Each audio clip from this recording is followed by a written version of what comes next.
Ms. Bowman, and Mr. Grancelli.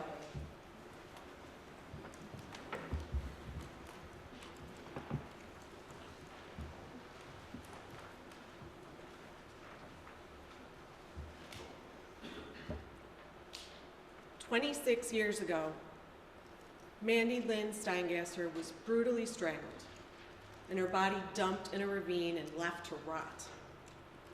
We will prove to you that this defendant, Joseph Belstead, is guilty of her murder. I am Mary Jean Bowman, and along with Assistant District Attorney John Grancelli, we will now present an outline of the evidence we expect you to hear in this case. Together with the District Attorney of Niagara County, Caroline Wojtasek, we represent the people of the state of New York, and we will present proof over the days and weeks ahead. Evidence that you will hear in this courtroom from that witness chair. Evidence, not rumors, not speculation, but testimony of witnesses and evidence that will prove beyond a reasonable doubt that the defendant is guilty of intentionally murdering Mandy Steingasser. In the early morning hours of Sunday, September 19, 1993, the defendant was alone, driving in his 1984 black Pontiac down Oliver Street in North Tonawanda. He had just been issued some traffic tickets and had a heated conversation with the police officer. Mandy Steingasser was also alone, walking down Oliver Street, unknowingly on a tragic collision course with the defendant. At about 1:30 in the morning, Mandy Steingasser got into this defendant's car, and she was never seen alive again. This fatal collision course began on September 18, 1993. Mandy and her close friend, Stacy Blazinski, had plans. It was Saturday night, and they were going out with Stacy's boyfriend, Brian Frank, and some of his friends. They were going to go to a party in Buffalo and to see a band. Stacy was then going to sleep over at the Steingasser house. Richard and Lorraine Steingasser, Mandy's parents, left their home while the girls were getting ready, not knowing that they would never see their daughter again. Brian Frank and his friend, Wayne Milcarrick, picked up the girls, and on the way to Buffalo, they stopped to get some liquor, including a pint bottle of Southern Comfort. Once they got to the party, they hung out until it was time to see the band. The girls were not allowed in because they were underage, so they changed their plans, and the group headed back to Wayne Milcarrick's house in North Tonawanda. They hung out at Wayne's house for a little while, and then Mandy and her friends left on foot after hearing about another party on First Avenue, just a couple of blocks away. It was now around 12:30 a.m. on Sunday, September 19, 1993. At the same time, there were a bunch of people inside an old bar called the New Mill Lounge at the end of Ironton on Wheatfield Street, very close by. The people in the bar heard some noise, and they went outside and jumped in their car to see what was going on. This carload of people from the bar ran into Mandy and her friends as they were walking down Ironton Street. One of the guys in the car yelled something out, and things turned violent. A fight broke out. A bottle got smashed, Wayne got cut, and Brian was down on the ground getting punched. The police were called, people scattered, and in the confusion, Mandy Steingasser got separated from her friends. They last saw her walking down Ironton Street towards First Avenue as the police arrived. Mr. and Mrs. Steingasser became concerned when they woke up later that Sunday morning to find their daughter had not returned home. By Sunday afternoon, they had contacted the North Tonawanda police. Their concern turned to fear as Sunday turned into Monday, and then days and weeks went by, and still no sign of Mandy Steingasser. Then, on October 25th, 1993, their nightmare became a reality. when Mandy Steingasser's badly decomposed body was discovered amidst the trash on the side of a ravine in Bonds Lake Park, her body carelessly discarded and exposed to the elements. Ladies and gentlemen, we will prove beyond a reasonable doubt that this defendant, Joseph Belstead, flew into a violent rage when he was rejected by Mandy Steingasser, and he intentionally took her life.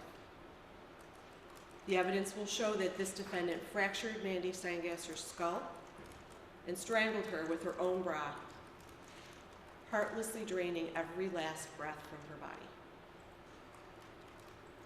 We will show that after he killed Mandy Steingasser, this defendant drove out to Bonds Lake Park, a location he was familiar with, and dumped her lifeless body down a steep cliff.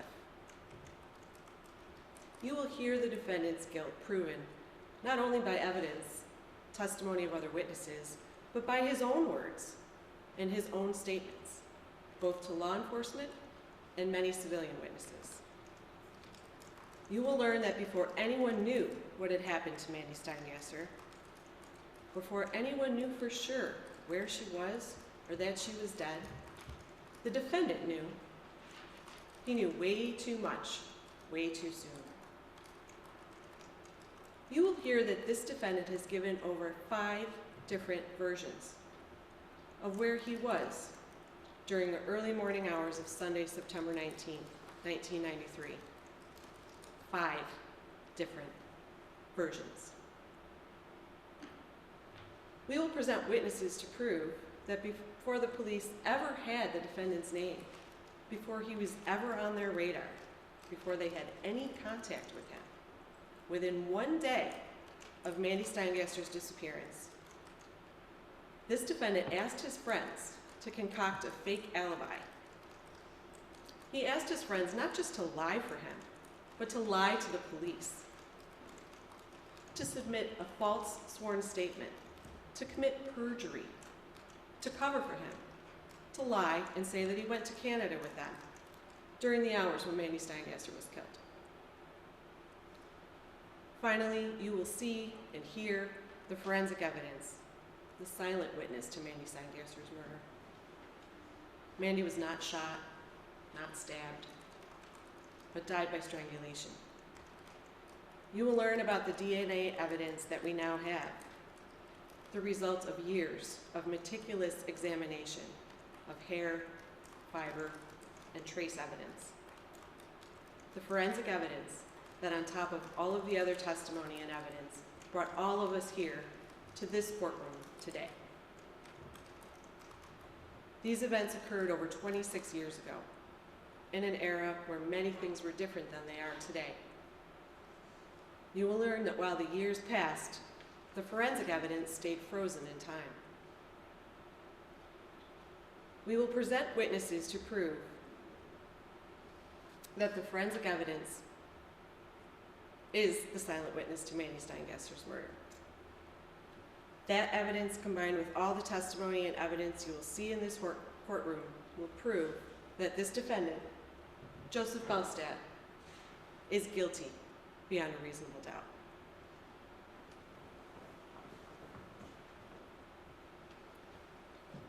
On the edge of town, at 12:30 in the morning, on Sunday, September 19th, 1993, this defendant, Joseph Belstead, was pulled over by a City of Tonawanda police officer and issued a couple traffic tickets. A carload of the defendant's friends pulled up during that traffic stop, and they watched and waited until the incident was over with. In that carload of friends were Jerry Miller, Sherry Carazzolo, Wendy Backus, and Sean Hanahan.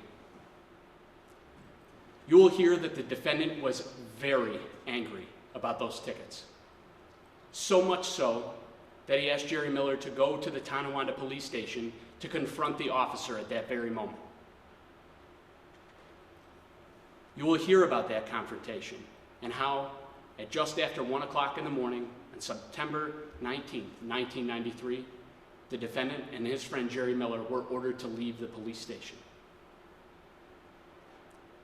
Jerry Miller asked the defendant to join the group, to go to Canada with them. The defendant was just too angry. So Jerry and that carload of people headed towards Niagara Falls to go to Canada. And the defendant got in his car and headed towards Oliver Street. Sisters Tanya and Rebecca Coughlin lived with their family in a second-floor apartment next door to the Best Taste Mini Mart at the corner of 5th Avenue and Oliver Street in North Tonawanda. The Coughlins did not have a home telephone. So around 1:10, 1:15 in the morning, Tanya Coughlin went outside and used the payphone in front of the mini mart and called a cab for her sister's boyfriend. She was told it would be about 25 minutes. So she went back upstairs. At 1:30 in the morning, Tanya went back outside to call her own boyfriend from the same payphone while she was waiting for that cab to arrive. And while she was on the phone, Tanya Coughlin saw a girl walking towards her on the same side of the street that Tanya was standing on. Tanya Coughlin would recognize later that that girl was Mandy Steingasser. And then the defendant drove past in his black 1984 Pontiac. He was heading north on Oliver Street, and Tanya recognized him as he drove by. The defendant made 2 quick U-turns and pulled over to the curb right in front of the Best Taste Mini Mart, just a few feet from where Tanya was standing. Mandy had reached the corner, and she walked over to the passenger side of that black Pontiac. She talked to the defendant for a moment and then climbed in the front passenger seat. The defendant took off with Mandy Steingasser towards the upper avenues. Tanya's sister, Becky Coughlin, she saw the same thing. She was looking out the window of their apartment on the second floor, watching and waiting for that cab to arrive. Becky saw the defendant. She saw the black 1984 Pontiac, and she saw Mandy Steingasser get in. After Mandy Steingasser got into this defendant's black 1984 Pontiac, she was never seen alive again.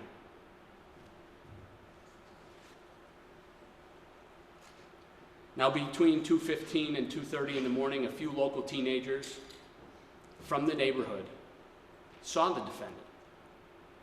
Mark Mixon, Mike Jabera, and Jeremy Mixon were walking down Payne Avenue in North Tonawanda. They were playing hacky sack, smoking marijuana. They weren't in any hurry, just headed to the canal to hang out. They saw the defendant driving his black Pontiac alone. They flagged him down, and the guys noticed that the car was wet. The defendant told them he had just come from the car wash. At 2:15, 2:30 in the morning, the car wash. You will hear the defendant was alone, and he drove away. Just after 2 o'clock in the morning, Jerry Miller and his carload of friends crossed over the bridge from Canada and headed back towards North Tonawanda. Miller wanted to check on the defendant, and he will tell you, he had never seen his friend Joe Belstad so angry. When he arrived back to North Tonawanda, he went looking for the defendant. He drove past the defendant's mother's house on Miller Street and the defendant's grandmother's house on East Avenue. Miller will tell you that the defendant and his black Pontiac were nowhere to be found.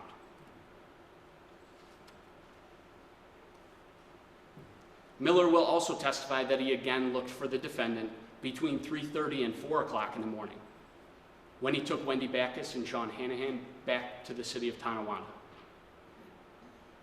and he will tell you again, the defendant and his black Pontiac were nowhere to be found.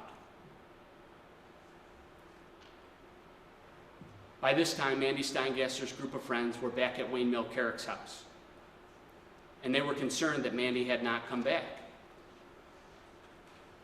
They called Mandy's house to make sure that she had made it home, and Mandy's mother, Lorraine, answered. They quickly hung up, thinking, Mandy Steingasser, she's home, she's okay. Mandy Steingasser was not okay. Shortly after Mandy Steingasser went missing, the defendant showed up to Wayne Mill Carrick's house, uninvited. They barely knew each other, hadn't seen each other in over 2 years. The defendant told Wayne he dropped Mandy off at the church at 1st and Oliver Street in North Todomonda, and that Mandy had gone missing. So Mill Carrick told him, go to the police. The defendant left in a hurry. On Monday afternoon, the defendant told Sean Hanahan about Mandy Steingasser, that he dropped her off at a church. The defendant told Sean Hanahan that he had already gone to the police and told them what he knew. We will prove that was not true. And later, on that same Monday, September 20th, 1993, Sherry Carrizzolo was home with Jerry Miller, and the defendant came over. At that time, the defendant said the police were blaming him for a girl who had gone missing.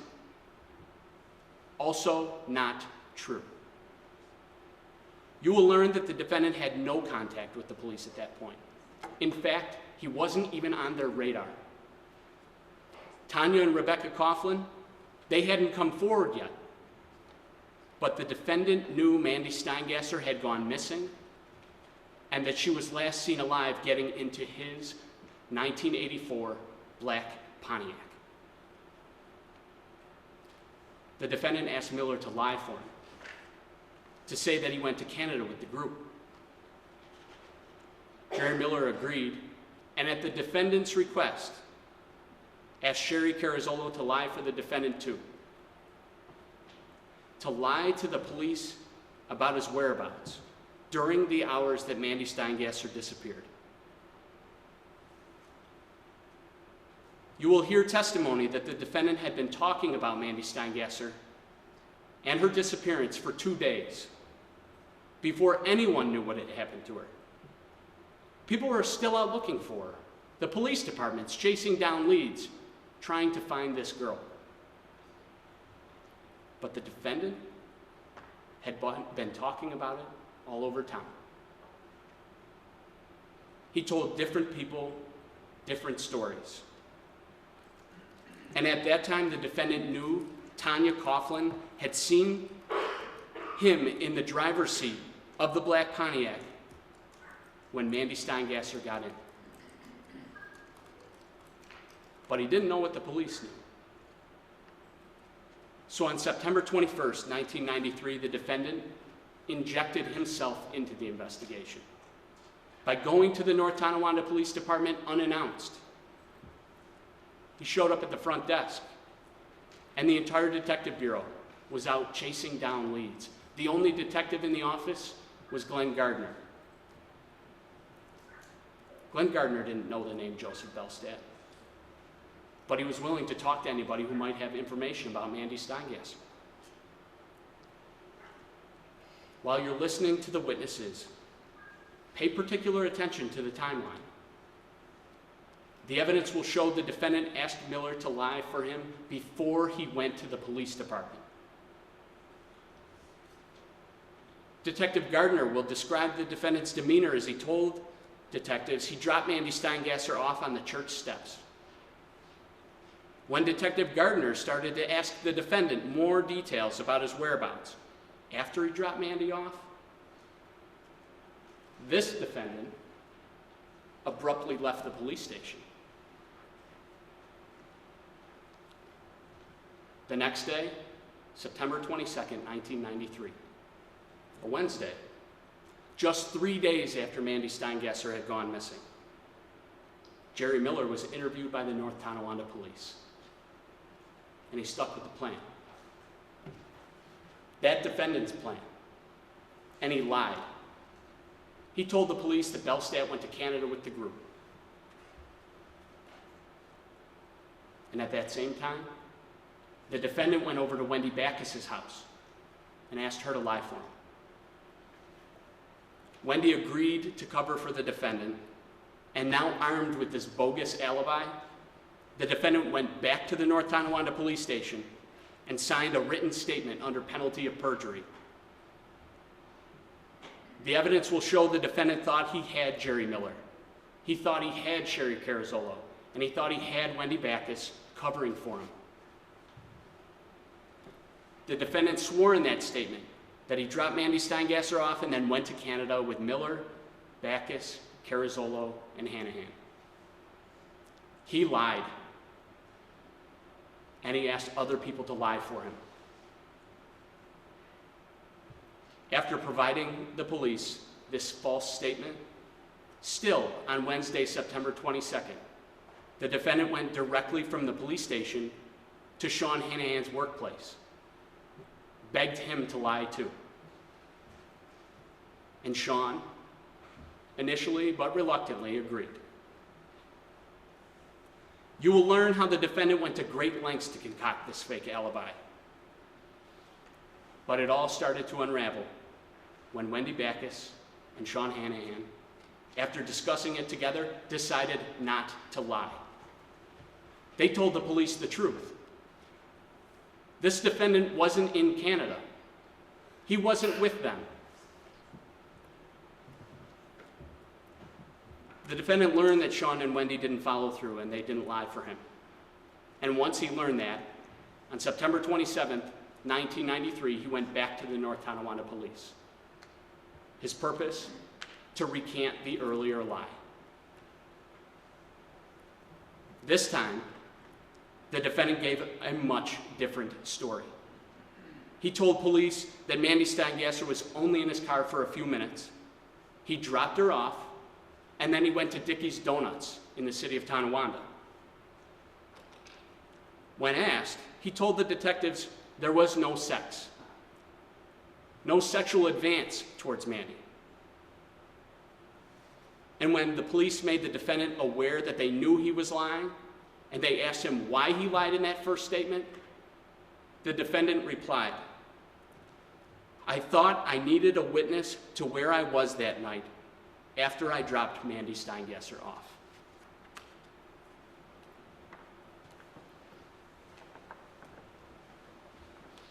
No one knew for sure what had happened to Mandy Steingasser on September 27th, 1993, when the defendant recanted his statement to the police. No one knew where she was. The police were still out looking for her.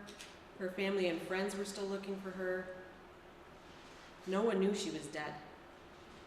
But the defendant, in his own words, thought he needed a witness. Day after day went by, and there were still no new leads, no sightings, no sign of Mandy Steingasser. On September 30th, 1993, the police, knowing that Mandy Steingasser was last seen getting a ride from the defendant, conducted a search of the 1984 black Pontiac that the Coughlin sisters saw her get into with him. You will hear from law enforcement officers and forensic lab analysts about the evidence they collected from that search. They vacuumed literally thousands of pieces of hair, fiber, and trace evidence from that car. Days passed and then turned into weeks, and still there was no sign of Mandy Steingasser. On October 25th, 1993, 5 weeks after Mandy went missing, 5 weeks after she was last seen getting into the defendant's car, 2 men who were walking in a remote area near a steep ravine in Bonds Lake Park stumbled upon what they thought was a jean jacket, scattered among other debris on the hillside. When they realized that they had discovered not just a jean jacket, but partially decomposed human remains, They quickly left and called the police. The Niagara County Sheriff's Office and the North Tonawanda Police Department responded and recovered what the defendant had thrown away: the badly decomposed, partly skeletonized, unrecognizable body of young Mandy Steingasser, tossed aside with beer bottles and Dorito bags, with her jean jacket on and that bottle of Southern Comfort still tucked in her pocket. Still wearing the same clothes she was last seen in on September 19, 1993. This young teenage girl thrown away with the trash. Mandy Steingasser's pants were undone, her underwear were exposed, she was missing her shoes, and the police had to carefully begin the excruciating task of removing her dead body from that hillside. At the very same time that law enforcement was recovering Mandy Steingasser's remains, the defendant went to a friend's house on Payne Avenue in North Tonawanda, right across from the police station. And the defendant said, "They must have found Mandy. There's mud all over the police station. They must have found Mandy." You will hear testimony that this defendant knew that it was muddy where Mandy Steingasser was because he had taken another girl to a spot a couple dozen feet away from where Mandy Steingasser's body was found a week or two before Mandy went missing. You will also learn that the defendant told his friends they must have found Mandy Steingasser and then decided to go out to eat with his friends. Got into his car and crashed it. His passenger in that black Pontiac, the very same black Pontiac that Mandy Steingasser was last seen alive getting into, will come into court and tell you that this defendant drove very fast, right into the side of a van. Never hit the brakes, never tried to stop. An autopsy was performed on Mandy Steingasser's body on October 26, 1993. The autopsy showed that Mandy had hemorrhages or bleeding to the front and the back of her head. Her skull was fractured in her left temporal bone. There was evidence of strangulation by ligature. That means something was used to bind or tie, like a rope. Her fingernail was broken. Mandy Steingasser was strangled. She was found with her own bra tied around what was left of her neck.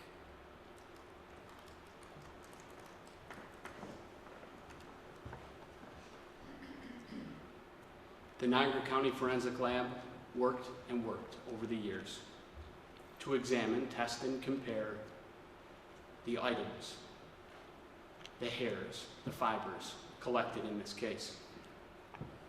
And the lab analysts will take the stand and explain to you what items were tested, how different methods were used to try to make the best use of the evidence over the years. And after years of trying all the newest techniques, forensic analyst Mark Henderson went back to analyzing those single hairs and single fibers. One day, in 2017, everything changed. Henderson located a hair, one similar to the known pubic hairs of Mandy Steingasser. It was vacuumed from the front driver's side floor mat of the black 1984 Pontiac. Henderson sent it out for DNA, which confirmed the pubic hair was from Mandy Steingasser. A few months later, after more painstaking analysis, a second hair, again similar to the known pubic hair of Mandy Steingasser, was identified by Henderson. This one was vacuumed from the rear passenger seat cushion. That hair was submitted for DNA, and it too was confirmed to be from Mandy Steingasser. You will hear in 2018 that Mark Henderson located 3 fibers. fibers consistent with the carpet in the black Pontiac. One fiber was found in the evidence bag used to collect Mandy Steingasser's underwear. Another was found in the evidence bag used to collect Mandy Steingasser's jean jacket. And the third? Well, the third was found in the hardened, congealed decomposition fluid inside Mandy Steingasser's jean jacket. A silent witness preserved. Each of these fibers shares similar microscopic and chemical characteristics to the knowns taken from inside that 1984 black Pontiac. The same car that this defendant picked Mandy Steingasser up in on September 19th, 1993. Ladies and gentlemen, this defendant told the police he made no sexual advances towards Mandy Steingasser. The defendant said she was only in his car for a few minutes, that he only drove her a few blocks to Matt's Music and back to Oliver and First. Yet, the evidence will show that two of Mandy Steingasser's pubic hairs, not hairs from her head, pubic hairs, along with this defendant's sperm, are found in his car and in the back seat, a location in that car Mandy Steingasser was never seen in. Now, forensic evidence's value is based on the context. It's based on the circumstance. It does not forget. It does not get confused. And the people will use the forensic evidence together with all of the eyewitness testimony that you hear from that chair to build this case brick by brick. And after you've seen all that evidence, after it's all put together, there will be a wall of evidence. The evidence will prove that the defendant flew into a rage after he was rejected and he intentionally strangled and killed Mandy Steingasser. You will hear from many witnesses over a number of weeks. We'll take you through 26 years of an investigation. You will see and hear how the police followed up literally hundreds of leads, and how the scientists examined thousands of pieces of evidence, all of which resulted in this indictment.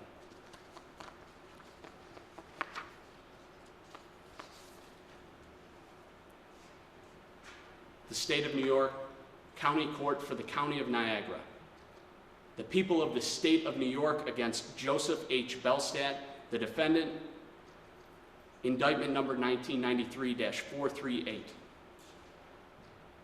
Count 1, a sole count. The grand jury of the County of Niagara, by this indictment, accused the defendant, Joseph H. Belstead, of the crime of murder in the second degree in violation of section 125.25, subdivision 1 of the penal law of the state of New York, committed as follows.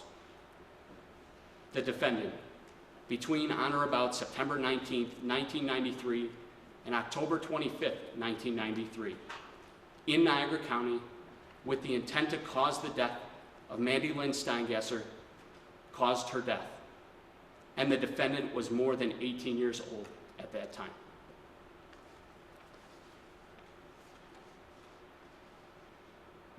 At the conclusion of the evidence, after all these years, the people will ask you to deliberate on the facts and evidence that you see and hear in this courtroom.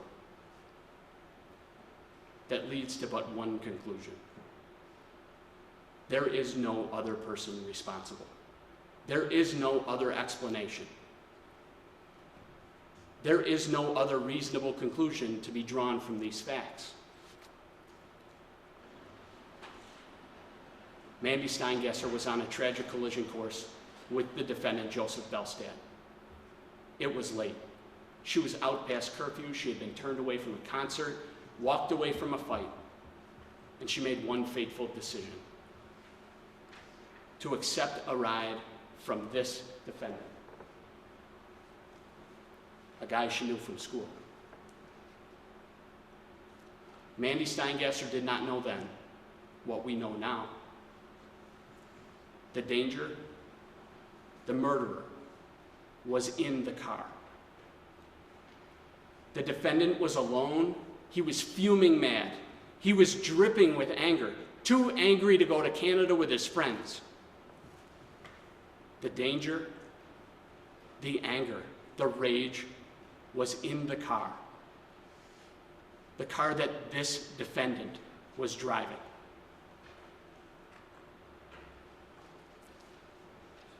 Then Mandy Steingasser got into that car. The evidence will show that Mandy Steingasser rejected the defendant's advances, and he flew into a rage and he killed her. You'll see her body dumped in the woods, the same clothes she was last seen wearing on September 19, 1993. Her pants ripped and unzipped, her underwear exposed, her skull fractured, her fingernail broken, her belt loop ripped off, buttons missing from her vest, her shoes missing, every hook torn from her bra, and then tied around her neck.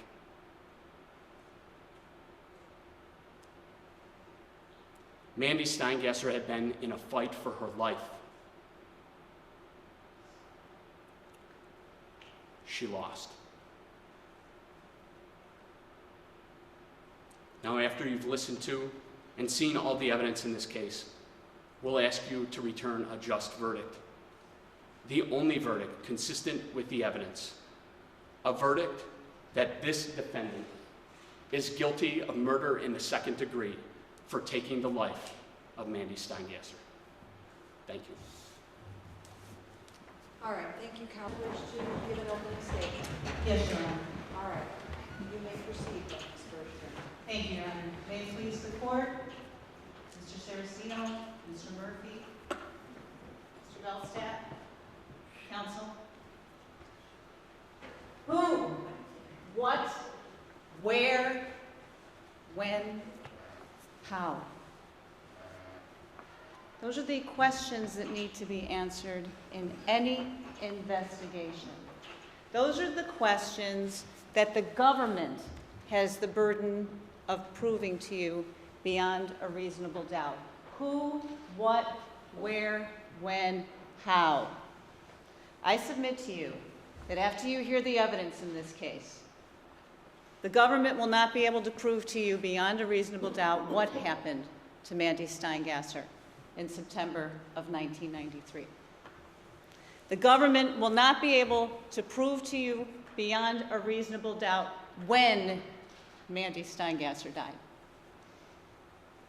The government will not be able to prove to you beyond a reasonable doubt where Mandy Steingasser died. And the evidence will not be able to convince you beyond a reasonable doubt how Mandy Steingasser died.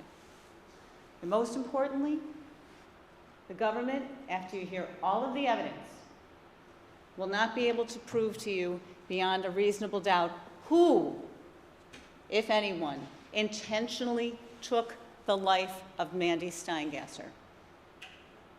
After you listen to the evidence in this case, the government will not be able to prove beyond a reasonable doubt that Joe Belstad even touched Mandy Steingasser, let alone intentionally murdered her. Ladies and gentlemen, as some of you learned during jury selection, my name is Michelle Bergevin. Along with Dominic Saraceno and Matt Murphy, we represent Joseph Belstead in this case. Now, you just listened to the opening arguments of two very competent prosecutors, two prosecutors working for the government who got up there and told you what they hoped their case would prove to you. You heard already from the judge that the indictment that they read from is not evidence, evidence of nothing. And while their presentation may have been well rehearsed, and while they told you what they hoped they could prove, I'm going to ask you to do something very difficult right now. I'm going to ask you to shake it out of your head. Shake it out of your head. Because it's not evidence of anything. The only evidence that you're going to hear in this case is going to come from this witness stand, or as the judge told you, from the exhibits, and from the exhibits, if any, that they put into evidence. Now, before I tell you what I think the evidence is going to show in this case, or not show in this case, I want to make one thing perfectly clear to you. The burden of proof rests on the government. We don't have to prove anything in this case. And I don't want to confuse you as I give you these opening remarks. I don't want you to think that we have anything to prove. We don't have to prove who killed Mandy Steingasser. But when you look at the evidence in this case, or the lack of credible evidence in this case, you will not be convinced beyond a reasonable doubt of who, if anyone, murdered Mandy Steingasser. Now, the government wants you to think that the only issue in this case is whether Joseph Belstead gave Mandy Steingasser a ride in the early morning hours of September of 1993. Whether she was in his car. That's not an issue in this case. There's not even a dispute about that. Nor is there any dispute that he asked people to lie for him. There is a dispute about the timeline, and I'll get to that. But there are reasons for that. There's no dispute about that. The only issue in this case is whether Joe Bellstad is responsible for the death, the intentional murder of Mandy Steingasser. And I submit to you that the evidence will show everything to the contrary. You're going to hear that in the early morning hours of September 19th, 1993, Mandy Steingasser and her friends were out partying, as kids do. She was 17 at the time. She was hanging with a group who was a bit older than her. They were buying alcohol for the group. There was drinking. There was probably drugs. You're going to hear that they were at a party.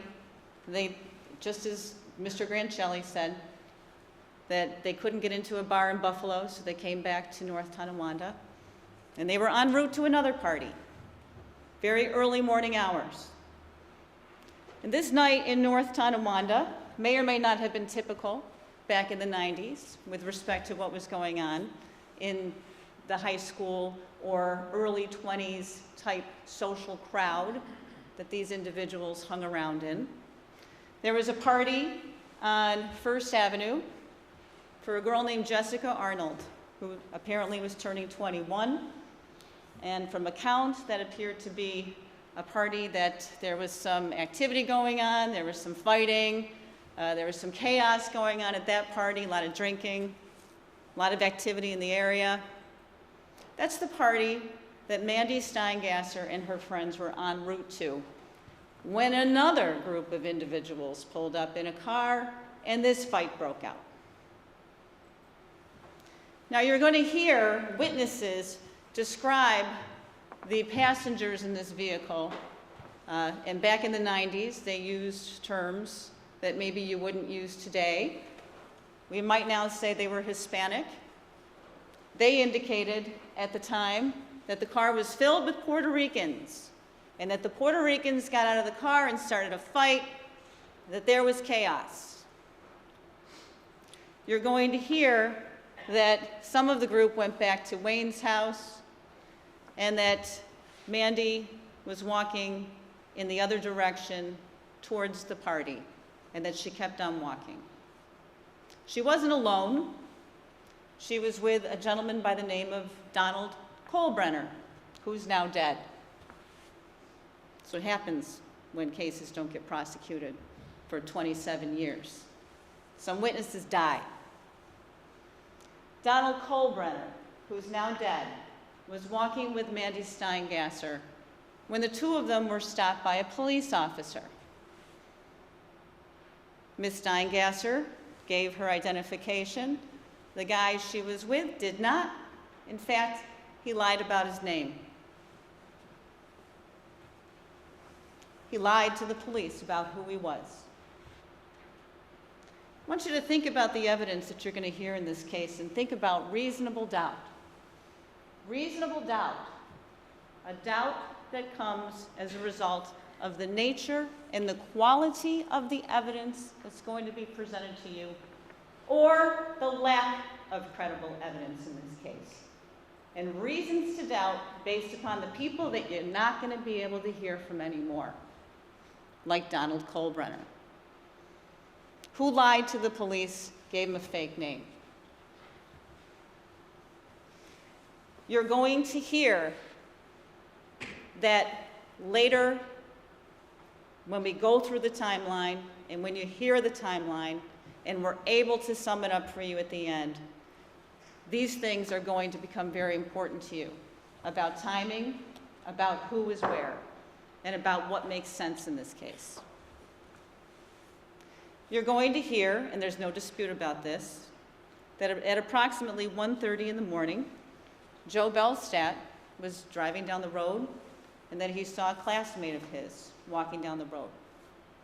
And he told the police about this. He told the police about this on September 21st. When you're listening to the evidence, the time is important.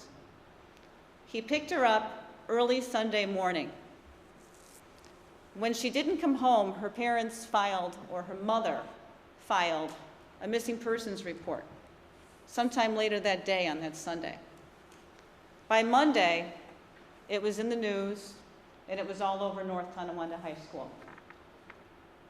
It was no surprise to anybody in the North Todomonda area or high school on that following Monday that Mandy Steingasser had not come home in the early morning hours of Sunday night.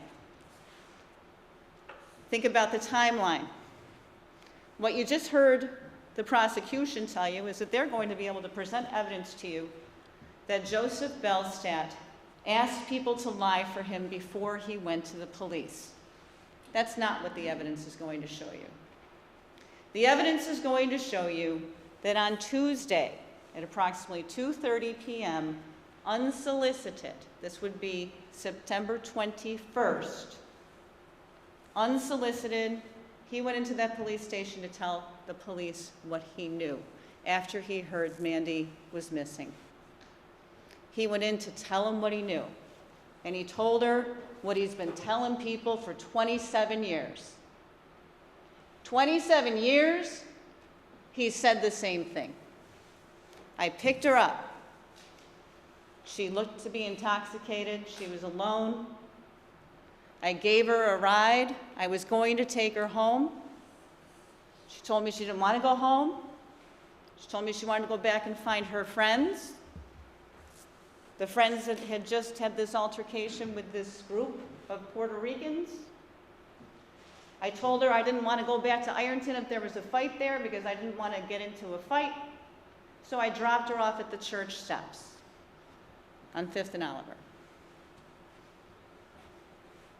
That's what he told the police on the 21st. And you'll hear from Detective Gardner. Detective Gardner will tell you that Joe Bellstadt came in there unsolicited to offer the information about what the last time he had seen Mandy Steingasser. And you're going to hear that the next question put to Mr. Belstad was, well, where did you go next?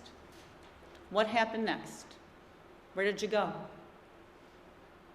And that's when Joe Belstad started to get nervous, because he thought maybe he was in trouble.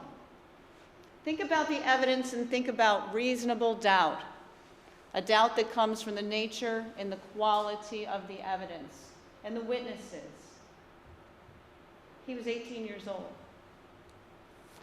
You will hear that the night before he had gotten, or before he picked Mandy up, he had had some police contact. You will hear that he was accused of spinning his tires, that he didn't think he did it. You'll hear those things. And when you hear those things, I want you to think about why an 18-year-old boy who went to the police, who he probably didn't trust very much, to give them information about a missing girl, might lie. Yeah, don't argue and don't testify. Your Honor, with all due respect, I heard a lot of argument and testimony from the prosecutors in this case. I'm asking you not to do it, so please proceed without argument or testimony. Thank you, Your Honor. You're welcome. You'll get to hear from the witness in this case. And I'm not arguing, I'm telling you what you're going to hear. What you will hear is that the 18-year-old boy who had had a bad police experience the night before decided that he needed to have an explanation about what he did next. And you'll hear from the police in this case that this very decision that he made on that night, or on that day, that first day when he went to the police, that first day, that was the rock that set off the avalanche. And that very decision to lie about what he did next made him a suspect for the next 27 years. Bad decision. Think about the evidence and think about reasonable doubt. 5 days later, he went back in and told them the truth. He said, I didn't go to Canada. They said, why did you lie? He said, because I thought that I needed to have someone know where I was. Think about the evidence and think about reasonable doubt in this case. There's no dispute about any of those things, except the timelines, and except for when the prosecution just indicated to you when this happened. You're going to see, or when you hear from Jerry Miller, who the prosecutors just indicated to you was asked to lie before Joe went to the police, you're going to see that he gave a sworn statement to the police on September 25th of 1993, which indicated Joe asked him to lie for him on the 22nd, which is the day after he had been to the police, after he had volunteered the information. That's the evidence that you're going to hear. Same thing for the other witnesses. It was after he went to the police, after he was asked for an explanation. Now, the prosecution says she was never seen alive again. And this is where we get into the what, where, when, how, who. We don't know what happened to Mandy Steingasser after Joe dropped her off at the church. Only the person who killed her knows, and it's not Joe Bellstad. We don't know. You're not going to get the answer to what happened. Let's talk about those other questions you're not going to get an answer to. You're not going to know where Mandy Steingasser died. I submit to you that you will have no evidence in this case that are going to show you where her death occurred. She was missing as of the early morning hours of September 19th. She wasn't found, or her remains were found at Bonds Lake in October of 1993, the end of October. It was several weeks later, and there's no explanation in between of what happened. There is not one witness that either saw or heard that Joe Belstad was with her after that. There is no evidence that is going to show you where she died, whether she died in North Todomonda, whether she died somewhere else, whether she left the community and someone brought her back in October, the end of October, and dumped her there. You're just not going to know. You're not going to have that answer. There is no evidence that people are going to show you to prove to you beyond a reasonable doubt where she died.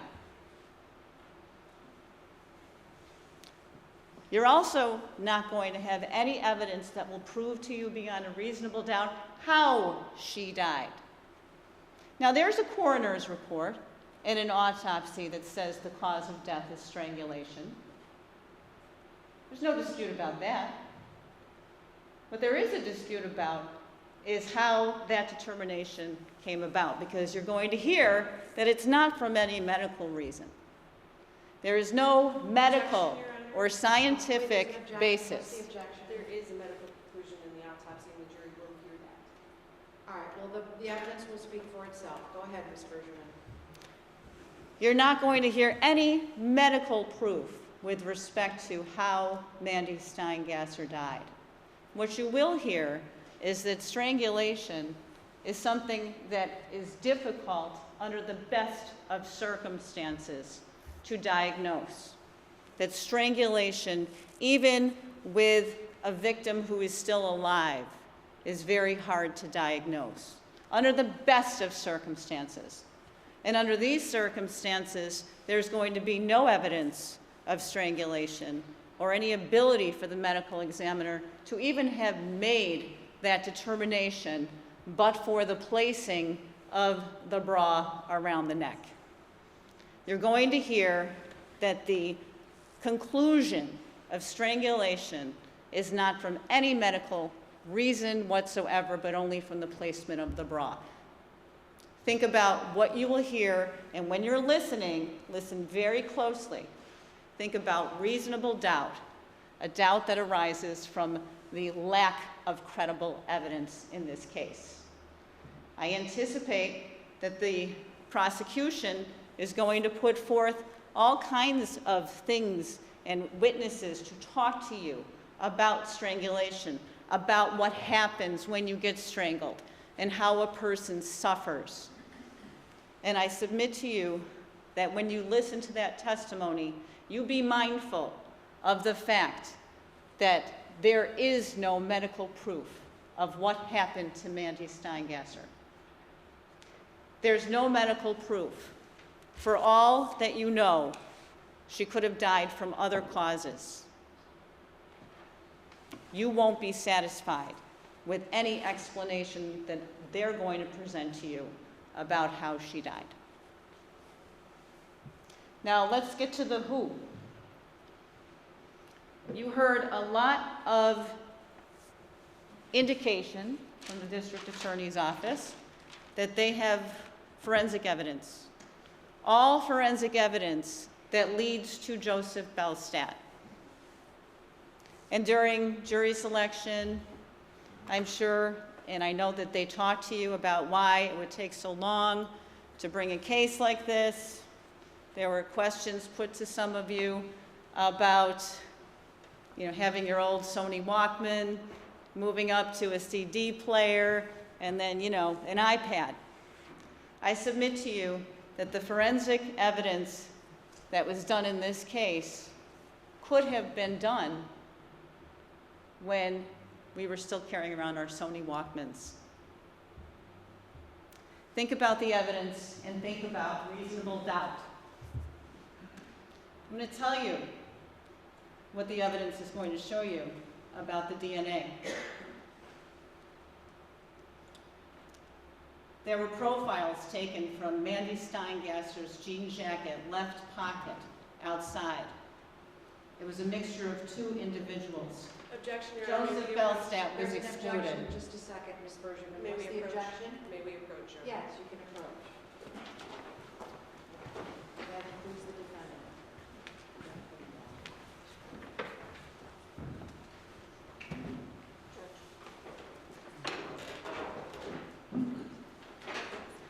Excuse me, I'm going to start over. I'm going to tell you what the DNA results show and don't show in this case. Profiles taken from the jean jacket left pocket outside. It's a mixture of two individuals. Joseph Belstead excluded. Jean jacket, left pocket inside.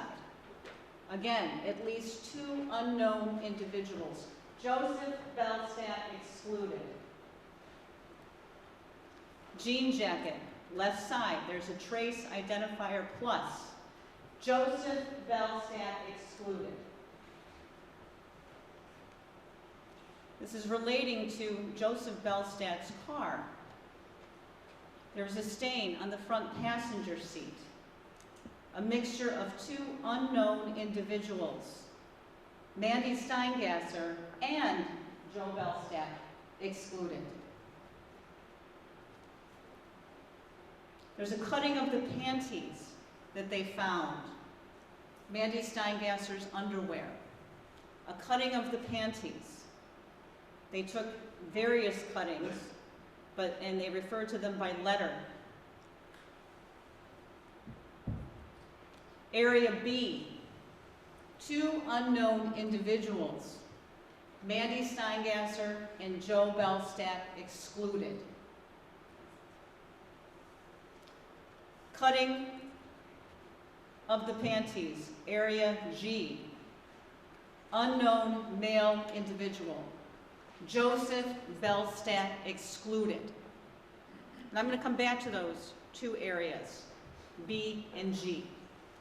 But the important thing is that Joseph Belstad is excluded from being in Mandy Steingasser's underwear in each and every instance in the science.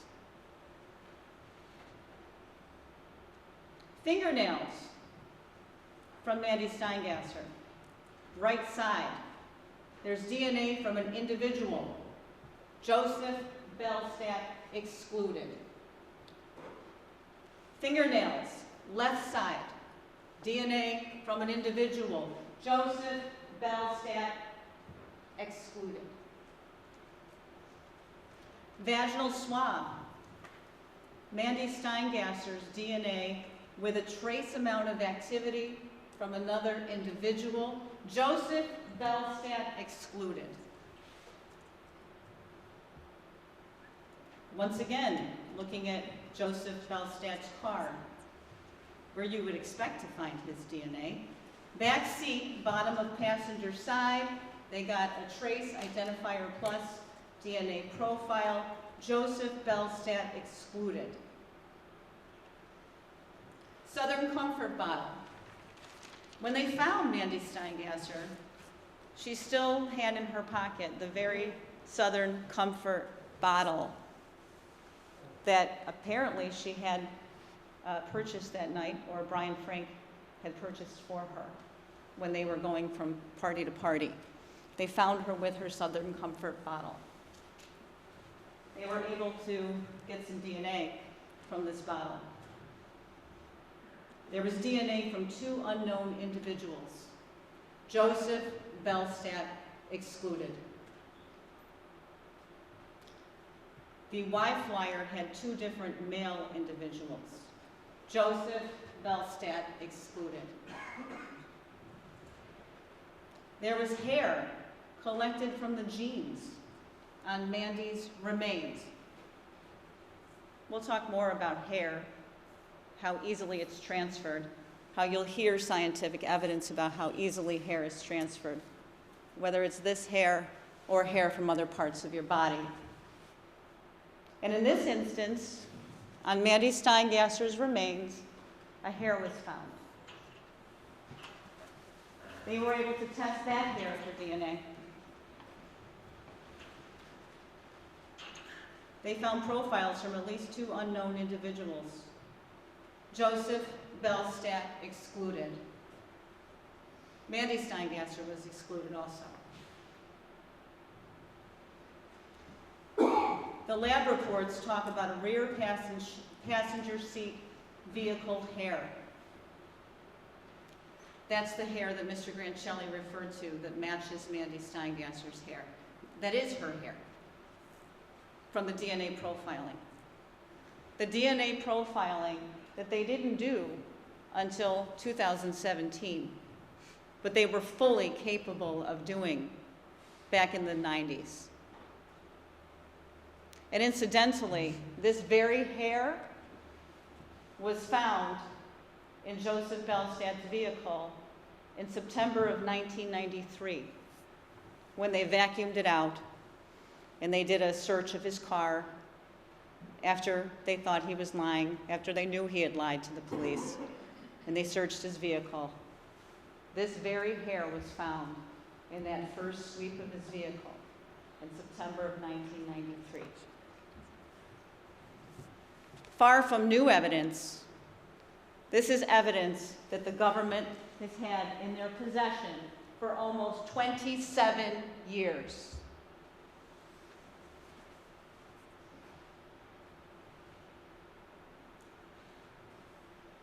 Hair recovered from the driver's side mat of the vehicle, referred to today as the pubic hair. That hair, like the other hair, was found in the first sweep, September of 1993. Ability to test it, since we were using our Sony Walkmans. Same technology. We didn't need an iPhone for this one. Same technology. Wasn't tested until April of 2017. And it's Mandy's hair.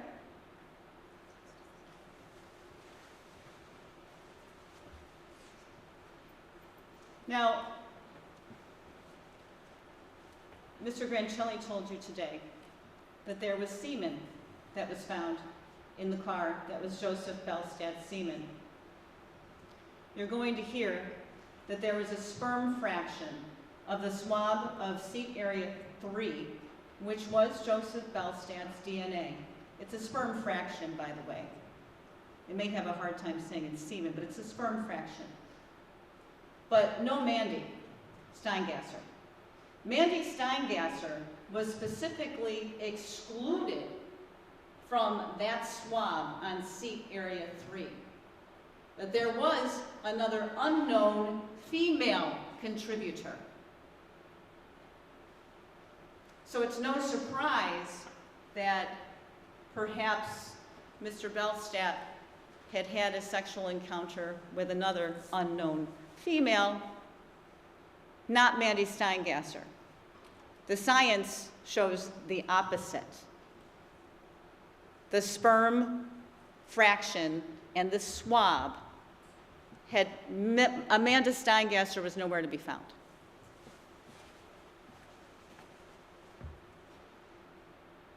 There was more DNA taken from another seat area number 4, which turns out to be the same female contributor as in area 3, where they found Joe Bellstad's DNA. So Joe Bellstad, this female contributor, is the same contributor, not Mandy Steingasser, a different female that's related to what Mr. Grancelli just told you was sperm in the vehicle. Had nothing to do with Mandy Steingasser. Think about the evidence. Now, let's talk about those fibers that Mr. Grancelli told you about. The fibers that he says show you that they came from Joe Belstad's vehicle. You're going to hear evidence that a fiber which was similar in composition to the fiber that was in Joe Belstad's vehicle was found in a bag containing evidence from Mandy Steingasser. It wasn't found on any clothing. It was found in evidence, and I believe you will hear that it's from the same bag that contained Mandy Steingasser's underwear. Then you're going to hear about 2 other fibers, one in the jean jacket pocket and one that was inside of the jean jacket pocket. 3 fibers altogether. What you're going to hear about these fibers is that according to their experts, they match the carpet that was in Joe Belstad's vehicle. What you're also going to hear is that it would match the fiber that was in a lot of vehicles back in the day. But in any event, what the pubic hairs or the regular hairs of Mandy Steingasser show, and what these fibers show, is exactly what Joseph Belstead told the police on September 21st, 1993. And that is that Mandy Steingasser was in his vehicle. Nothing else.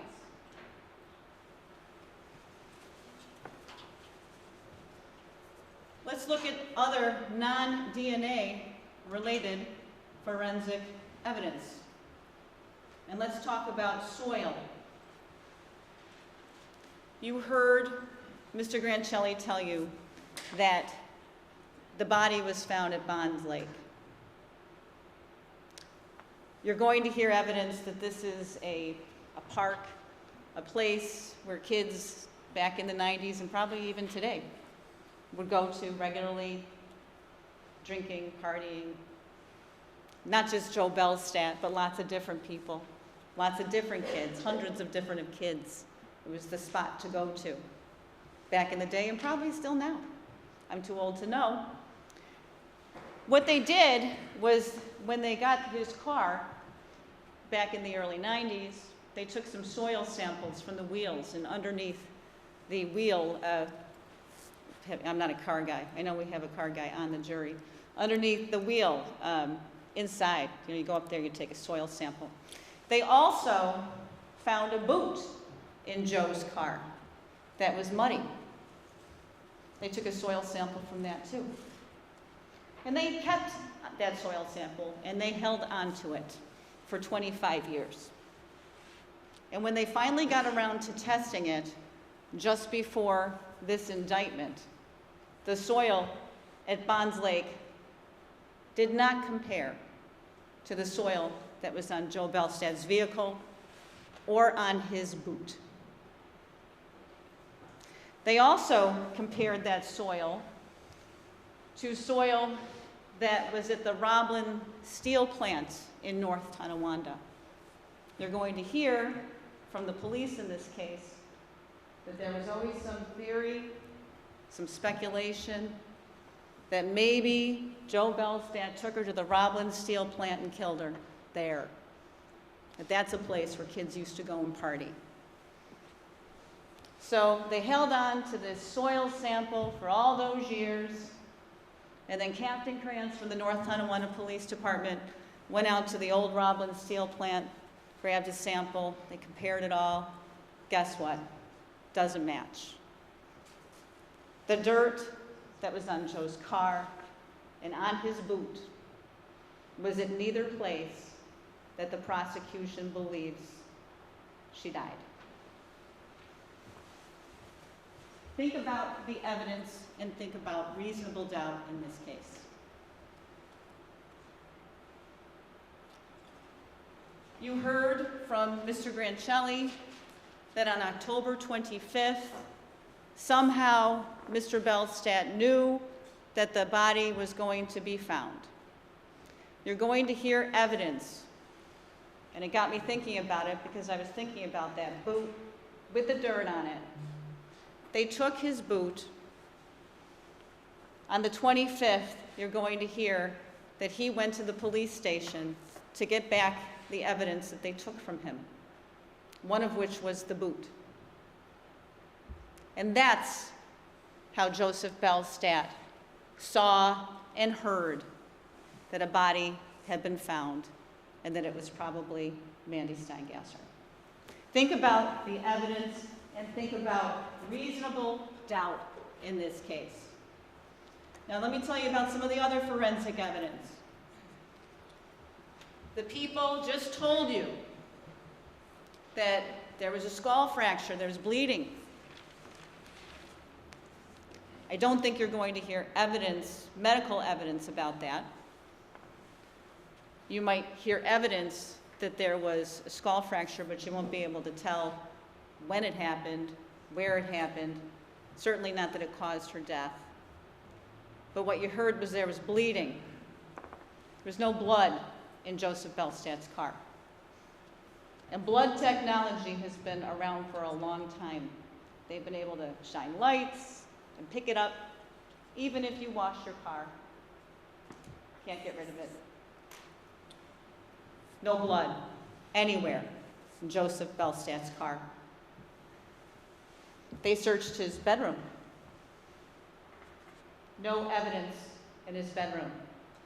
No forensic evidence, no blood, nothing up there relating to Mandy Steingasser.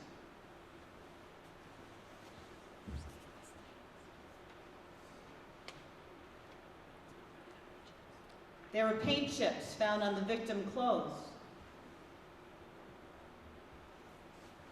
They compared them to the paint in Joseph Belstad's vehicle. No match. A fingernail, similar to Mandy Steingasser's vehicle. They found a fingernail. You're going to hear evidence that there was a broken fingernail. You heard Mr. Grancelli talk about a struggle. Struggle. You're going to hear that there was no fingernails of Mandy Steingasser's found in Joseph Belstad's vehicle.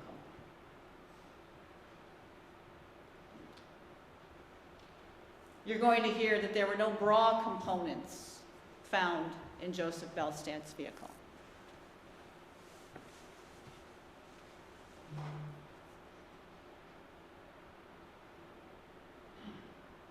The forensic evidence in this case, as described by Mr. Grancelli, doesn't even prove by reasonable doubt or otherwise, but the standard Objection. is beyond a reasonable doubt. Don't argue, please. The evidence, as I told you at the outset, doesn't even prove that Joseph Belstad touched Ms. Steingasser. All of the evidence points away from Mr. Belstad. What it does show is that Mandy Steingasser was probably in his car, and there's really no dispute about that. Now, there is a dispute about this timeline and when Mr. Belstad knew that other witnesses knew that he didn't go to Canada. You heard Mr. Grancelli say something about the Coughlin sisters.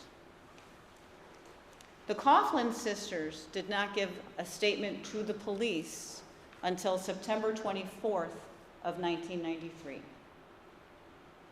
A good 3 days after Mr. Belstad had already been to the police. And you won't hear any evidence that Mr. Belstad knew he was seen with Ms. Steingasser by the Coughlins. You won't hear any evidence about that. And when you think about these witnesses and you think about the evidence in this case, you're going to have to focus on what they said in 1993.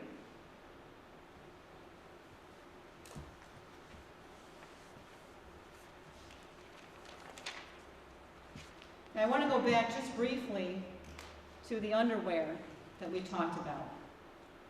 The DNA that was found in the underwear and the unknown man. You're going to hear evidence that the person in Mandy Steingasser's underwear was unknown. And it's true that it was unknown until June of 2019, well after Joe was arrested and indicted in this case. In June of 2019, the government was able to procure a sample from a man named Christopher Palish. There's an objection. You can approach.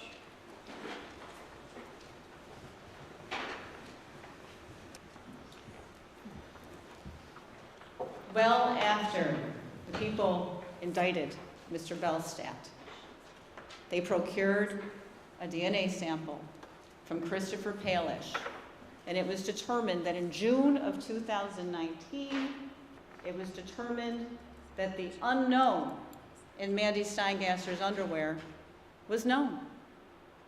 And it was determined to be Christopher Palish. It was determined that someone that she had contact with in the past was in her underwear. You're also going to hear that from his account and from all of the investigation that was done in this case concerning Christopher Palish, that he indicated he was out of town or had left to be out of town just before Mandy Steingasser went missing. You're also going to hear from Captain Krantz that from what this gentleman told him back in, fast forward 25 years later, investigators are finally talking to Christopher Palish, and you're going to hear that Captain Krantz told Christopher Palish, from what you're telling me, I don't see any reason that it would be your DNA.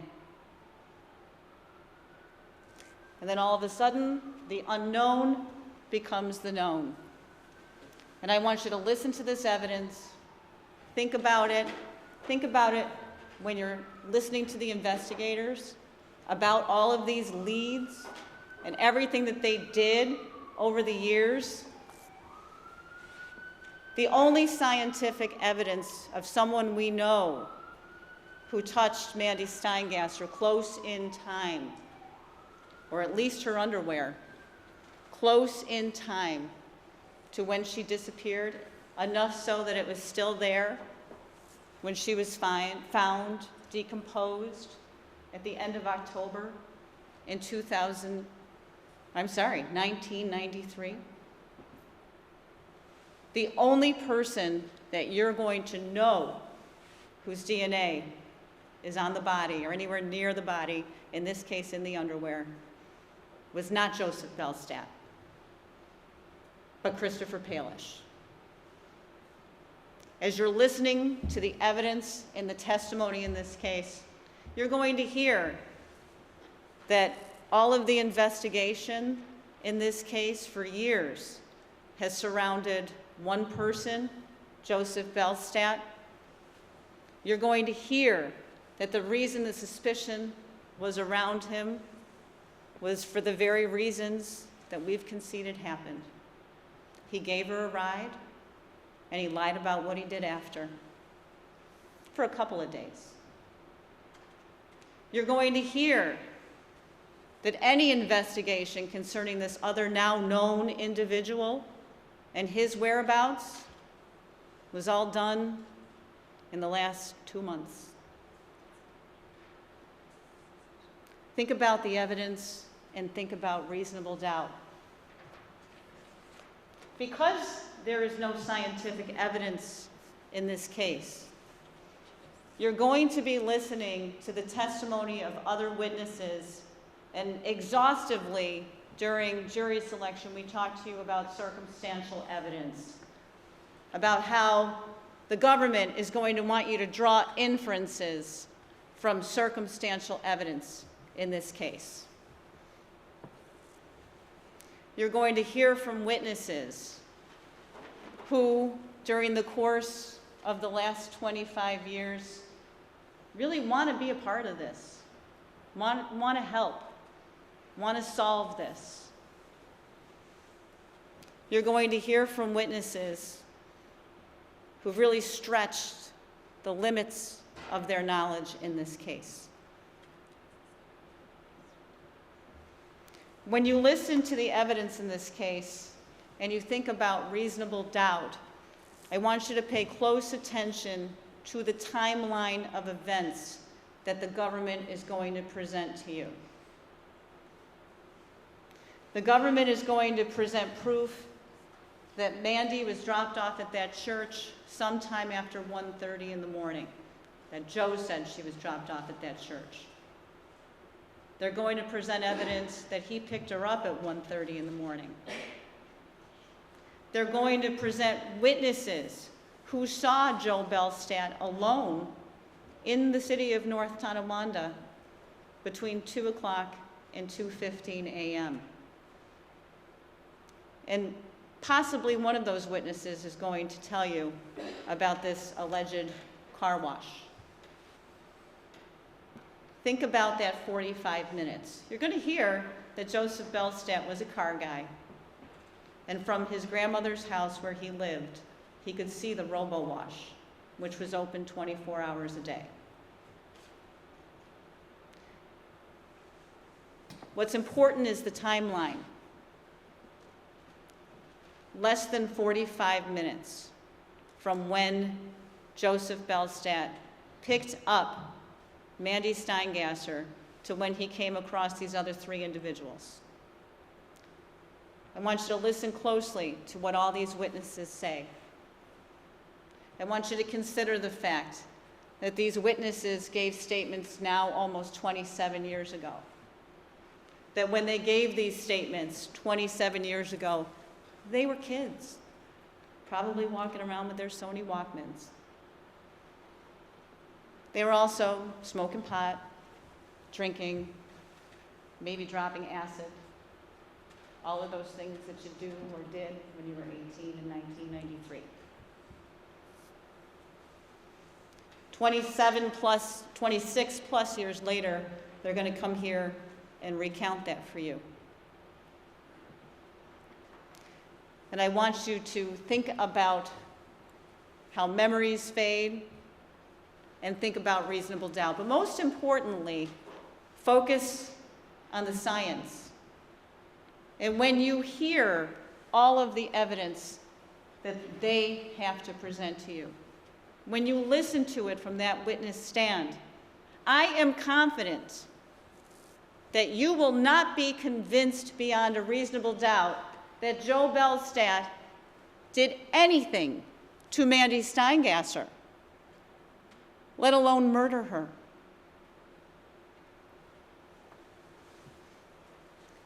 When you're done listening, and after you deliberate,